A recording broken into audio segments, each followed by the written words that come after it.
Hello बच्चों, स्वागत है आपका हमारे चैनल पर्सनल ट्यूटर पे। मेरा नाम है ऐश्वर्या शर्मा एंड मैं आपको पढ़ाऊंगी chapter number 2 India's foreign policy. चलिए स्टार्ट करते हैं हमारा चैप्टर। What are we going to learn in this chapter. हम एक्चुअली इस चैप्टर में पढ़ने क्या वाले हैं। We have got introduced to the international system and its nature and the Cold War in the last century and its effect। हमने previous chapter में ये समझा कि इंटरनेशनली क्या चीज़ें थी, कैसा सिस्टम चलता था, उसका नेचर कैसा था, कोल्ड वॉर जो हुआ था क्यों हुआ था, क्या रीजंस थे, किस कारण से ख़त्म हुआ एंड उसके इफ़ेक्ट्स क्या क्या थे। We shall now get introduced to other related issues. Thus, we shall learn about the meaning of foreign policy, factors that make an impact on it, and the nature of India's foreign policy. अब हम इसी से related issues के बारे में इस chapter में पढ़ने वाले हैं। हम ये समझेंगे कि फॉरेन पॉलिसी क्या होती है, हम ये समझेंगे कि क्या फैक्टर्स होते हैं जो फॉरेन पॉलिसी को इम्पैक्ट करते हैं एंड हमारी इंडिया की फॉरेन पॉलिसी कैसी है। Foreign policy meaning and importance. All countries are members of the international system. We have already studied that none of these countries is completely self-reliant and hence there is a mutual interdependence in the international system. हमने ये जाना कि international system, यहाँ पे globalisation की बात हो रही है। जो ग्लोबलाइजेशन होता है उसका पार्ट हर कंट्री है। हमने ये जाना कि कोई भी कंट्री अकेले आगे नहीं बढ़ सकती, अकेले प्रोग्रेस नहीं कर सकती, डेवलपमेंट नहीं कर सकती। उसे दूसरी कंट्री पे कहीं ना कहीं किसी ना किसी रीज़न से डिपेंड होना ही पड़ता है। Only this interdependence should not be of benefit to a few countries. Efforts need to be made to ensure that it benefits every nation. लेकिन ये जो इंटरडिपेंडेंस हो रहा है इसमें कुछ कंट्रीज़ का सिर्फ फ़ायदा नहीं होना चाहिए। इसका मतलब है कि हम जो गैप की बात कर रहे थे कि जो रिच कंट्रीज़ है वो रिचर होती जा रही है, जो पुअर कंट्रीज़ है वो पुअरर होती जा रही है, ये गैप ख़त्म होना चाहिए। ऐसा नहीं है कि हम जो ये इंटरडिपेंडेंस की बात कर रहे हैं यहाँ पे हो ये रहा है कि एक नेशन किसी सुपर पावर से लोन पे लोन लिया जा रही है एंड वो लोन भी नहीं चुका पा रही है और वो कम्प्लीटली अंडर डेवलप्ड ही रह गई। नहीं, ये जो हम इंटरनेशनल सिस्टम की बात कर रहे हैं इससे हर कंट्री को फ़ायदा होना चाहिए। एफर्ट्स लेने चाहिए कि हर कंट्री डेवलप हो। Each country has to decide the nations with which it should be friendly, in which block it should participate और what position it should take in international relation. हर कंट्री को ये decide करना पड़ता है कि वो किस कंट्री से दोस्ती रखना चाहती है, किस कंट्री के साथ अपनी ट्रेडिंग करना चाहती है और किस कंट्री के साथ कैसा इंटरनेशनल रिलेशन रखना चाहती है। साथ ही साथ इंटरनेशनल रिलेशन में जो पोजीशन है वो कैसी पाना चाहती है। Such decisions should be made thoughtfully. The theoretical framework in which such decisions are taken is called foreign policy. और ये जो डिसीजंस हैं ये बहुत सोच समझ के कंट्रीज़ को लेने पड़ते हैं और ये जो डिसीजंस हैं इन्हें ही फॉरेन पॉलिसी कहा जाता है। Every sovereign and independent country decides its own foreign policy. Hence in the discipline of international politics which studies the international relation between Nations, foreign policy has an important place. और इसीलिए जितनी भी sovereign और independent countries है वो खुद अपनी foreign policy decide करती है और इसी के कारण इंटरनेशनल पॉलिटिक्स में भी ज़रूरी है कि इंटरनेशनल रिलेशन कैसा है नेशंस का एंड ये रिलेशन डिसाइड करता है foreign policy. National interest. Coming to national interest, we have briefly understood what foreign policy means. National interest and foreign policy are closely connected to each other. National interest is fostered through foreign policy. Therefore, before studying foreign policy further, we need to understand the meaning and significance of national interest. तो हमने बहुत अच्छे से जाना कि foreign policy क्या होती है। नेशनल इंटरेस्ट और फॉरेन पॉलिसी दोनों एक दूसरे से कनेक्टेड हैं। नेशनल इंटरेस्ट के कारण ही फॉरेन पॉलिसी का फॉर्मेशन होता है, बनाई जाती है। मतलब फॉरेन पॉलिसी कैसी बनेगी ये नेशनल इंटरेस्ट डिसाइड करता है। इसीलिए फॉरेन पॉलिसी पढ़ने से पहले ज़रूरी है कि हम जाने नेशनल इंटरेस्ट क्या होता है एंड उसकी इम्पोर्टेंस क्या है। National interest implies the means through which the independence and sovereignty of our country can be safeguarded. National interest also includes efforts to achieve our economic development and to take steps towards increasing our national power. National interest से मतलब क्या होता है? इसका मतलब होता है कि वो तरीके जिससे हमारी कंट्री का इंडिपेंडेंस एंड हमारी सोवेरेनिटी हम सेफ रख सकते हैं।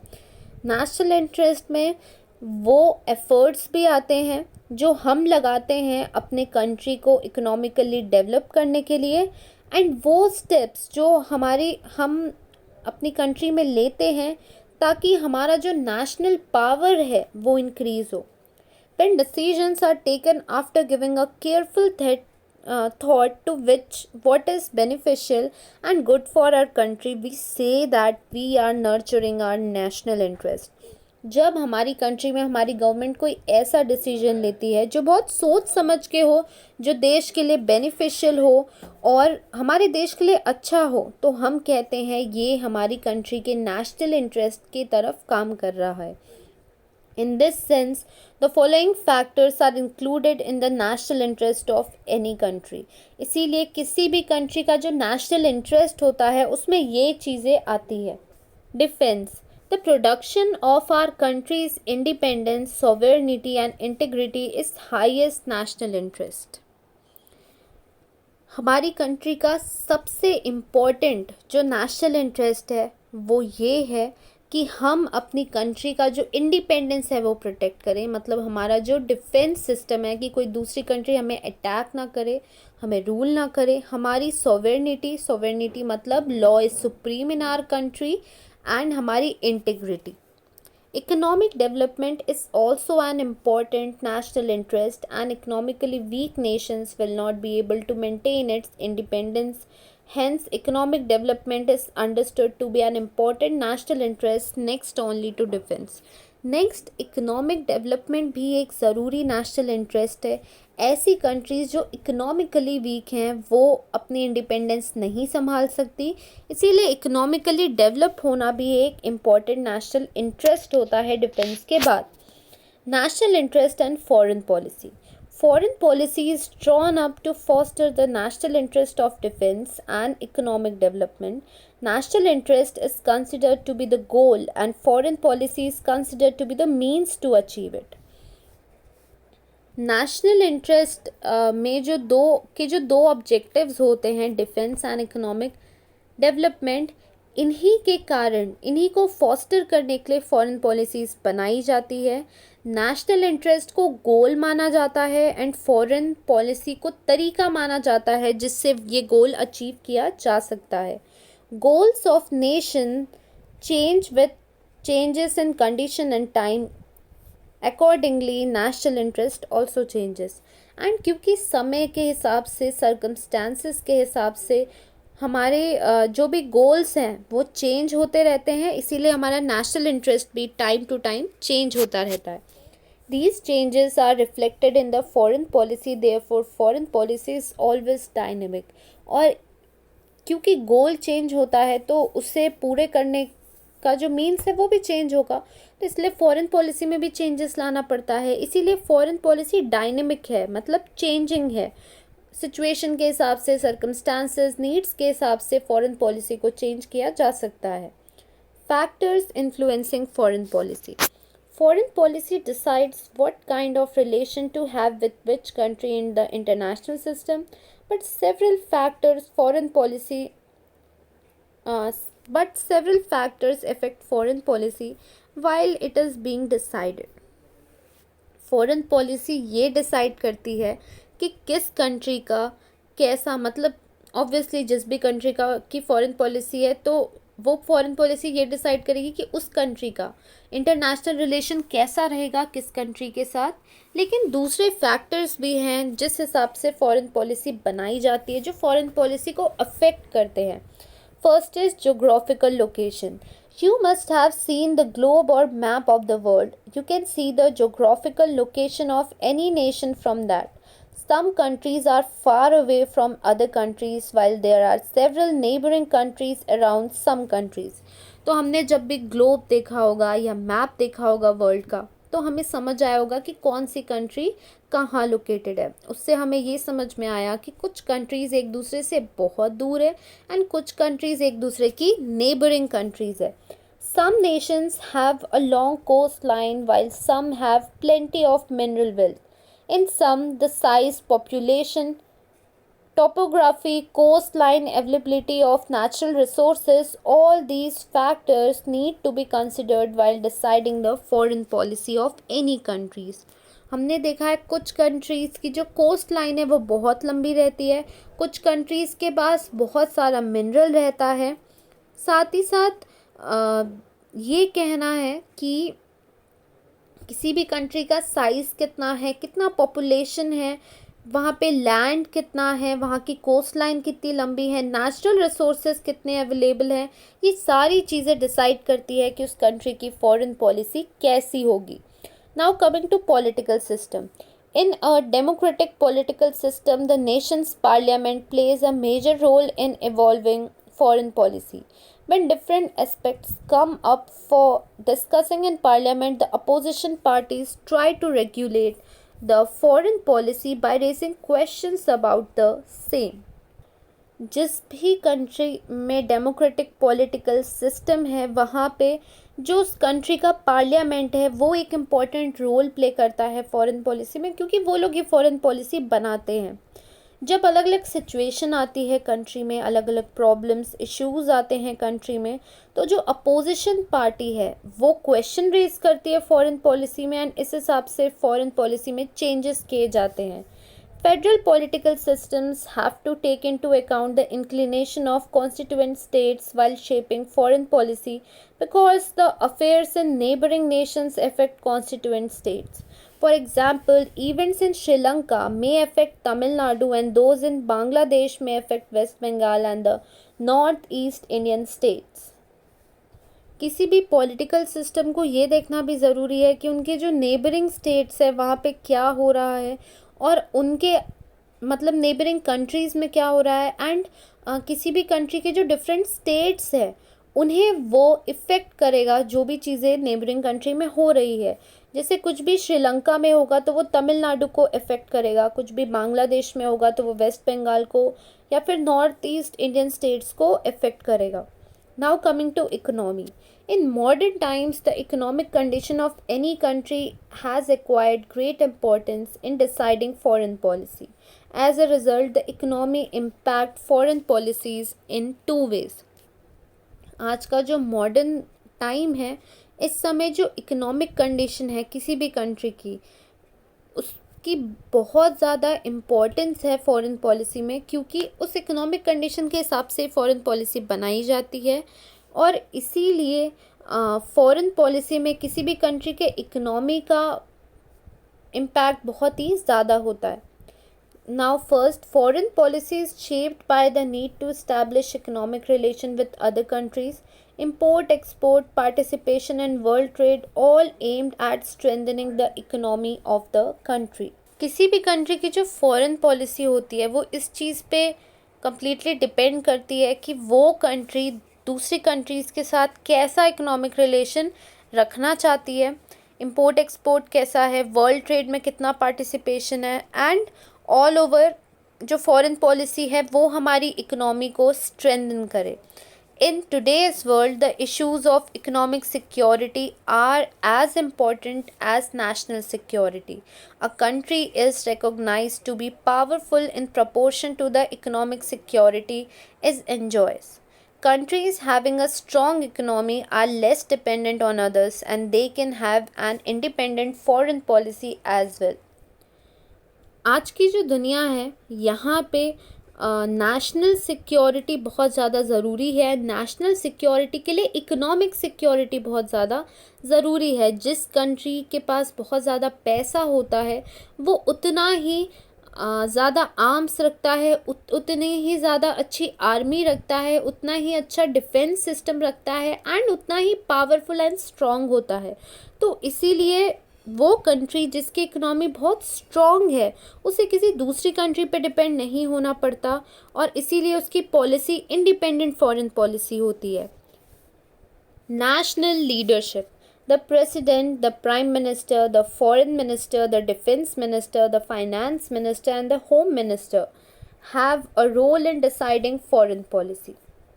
किसी भी कंट्री की जो फॉरेन पॉलिसी होती है उसे डिसाइड करने में बहुत सारे लोगों का काम होता है, जैसे president, prime minister, foreign minister, defence minister, finance minister, home minister, मतलब इतने सारे लोग मिलकर एक कंट्री की फॉरेन पॉलिसी डिसाइड करते हैं. The persons holding these positions try to maintain the continuity in foreign policy and to improve upon it. For example, Pandit Jawaharlal Nehru contributed the policy of non-alignment to India's foreign policy. Prime Minister Atal Bihari Vajpayee contributed a great deal in improving Sino-Indian relations. जो भी power में होते हैं, जो भी ministers होते हैं जो फॉरेन पॉलिसी बनाते हैं, वो कोशिश करते हैं कि अच्छी फॉरेन पॉलिसी हो और धीरे धीरे हम इसे इम्प्रूव करते जाएं. जैसे पंडित जवाहरलाल नेहरू थे, उन्होंने नॉन अलाइनमेंट को जोड़ा था फॉरेन पॉलिसी में. प्राइम मिनिस्टर अटल बिहारी वाजपेयी थे, उन्होंने कोशिश की थी कि सिनो इंडियन रिलेशंस अच्छे हों.